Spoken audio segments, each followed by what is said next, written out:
அப்பா சொத்துக்கள் சார்ந்த விஷயங்கள் உங்க கை வந்து சேரப்போகுது. அதனுடைய பேச்சுவார்த்தைகள் நடக்கும். அப்பாவுடைய ஆரோக்கியம் நல்லா இருக்கும். உயர்கல்வி படிப்பதற்குண்டான வாய்ப்பை ஏற்படுத்தி கொடுக்க போறார்.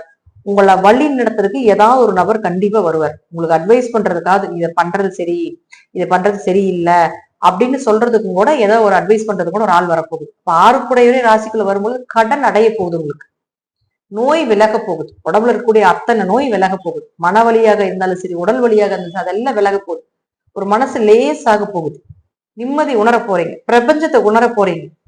மனதில இருந்து வந்து அத்தனை விஷயங்கள் உங்களை விட்டு விலகி போக போகுது. இதெல்லாம் பார்த்துட்டீங்கன்னா குரு உள்ள இருக்கும்போது நடக்கும். கண்டிப்பா வேலை உண்டு. வேலை இல்லாதவங்க எழுதி வச்சுக்கோங்க. இந்த மாசம் உங்களுக்கு வேலை உண்டு. குரு இங்க இருக்கிற வரைக்கும் உங்களுக்கு நல்லா ட்ரை பண்ணுங்க. ஹார்ட் எஃபர்ட் போடுங்க. கண்டிப்பா வேலை வாய்ப்புகள் கிடைக்கும். கடின உழைப்ப போடணும். கண்டிப்பா உட்கார்ந்த இடத்துல கிடைக்காது. வேலைக்கு கடின உழைப்பு போட்டீங்க நிச்சயமா வேலை வாய்ப்புகள் கிடைக்கிறதுக்கான வாய்ப்புகள் உண்டு. கேது 2ஆம் இடத்துல உட்கார்ந்து உங்களுக்கு நிறைய பேச்சுனால